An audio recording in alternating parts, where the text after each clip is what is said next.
So let's just explore, for a moment here, why we don't delegate.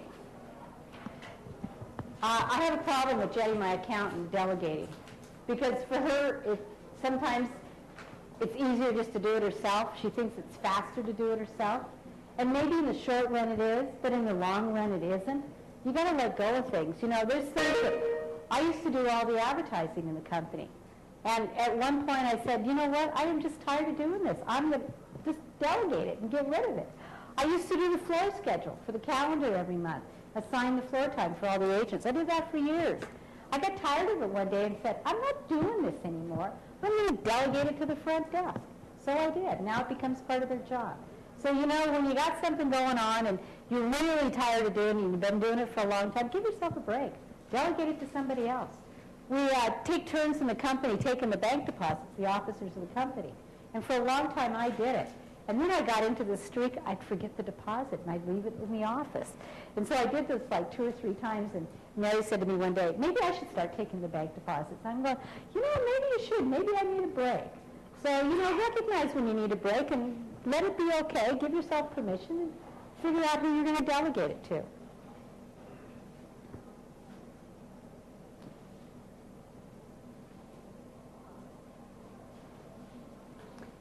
These first 3 things here are really why you delegate, because it benefits the company, improves performance. I don't know what this QWL means. Do you, Roger? Anybody have any idea? Oh, okay, cool. I like that. That's good. That works for me.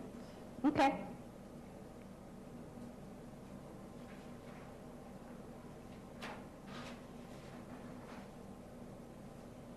So you take things you don't like, you take things that take big chunks of time, or tasks and responsibilities that you think somebody else could do.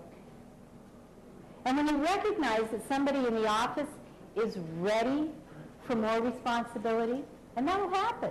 You'll see that somebody is really kind of plateaued out, and they're not really feeling challenged anymore. You can kind of get that from their attitude, and, you know, whether they smile a lot and interact, and they're getting things done, and they're looking for something to do. That's time to give them another job. So look at what in the office could be delegated to them based on their strengths, and what somebody else doesn't like to do or would prefer not to do, and delegate it to them. And maybe the person that you're taking it away from, let that person be the one who trains them. And then you don't have to spend the time training them either. So deciding who you'll delegate it to, you know, the typical way things get delegated is somebody raises their hand with a great idea, and the person who's listening to that great idea goes, great, would you do that? Would you do that for us? And then it's just delegated, right? But sometimes that's not always the right person to delegate it to. Sometimes it's better to ask the group, who would like to do this? Who has an interest in this?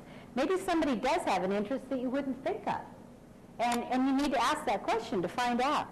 Because I'll tell you, if you ask the question and somebody that you don't expect raises their hand and says they'd like to do that, they're going to be thrilled that you delegate it to them. They are really going to enjoy it because it'll be a challenge.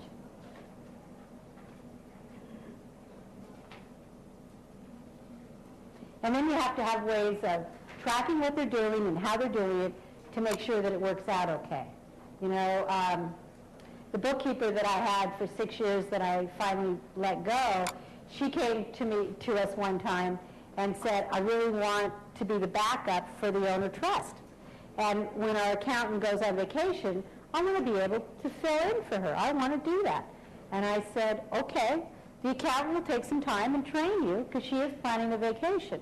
So Jenny spent the time training her how to do the cash flows and how to post the deposits and pay a bill and print out the reports. And she spent quite a bit of time with her, actually. And she left to go on her vacation.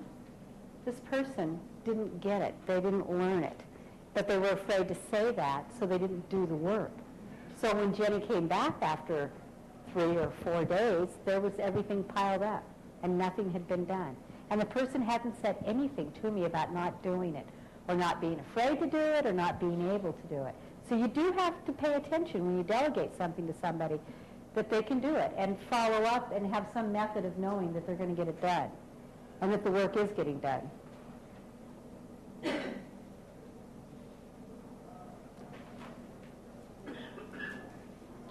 One quick comment on delegation back to that Mm-hmm. was actually delegating and advocating.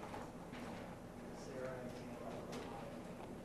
she basically got the accountant, gave him everything. Oh, yeah. Never followed up or. Yeah. Yeah. Yeah, she did. That's not delegation. She hired, in the story, she hired this person to do her accounting because she was sick of doing it and she didn't like it. And the minute she gave it to him, she was so relieved to get rid of it. And she made this assumption that he knew what he was doing and he would do it right, the way she needed it done, and that everything would be hunky-dory. And then she never checked in. She never had any way of measuring how he was doing or following up with him. And as it turned out, she had to fire him because he didn't do it. So it messed it all up, and that ended up costing her a lot more time and energy to get the whole problem straightened out.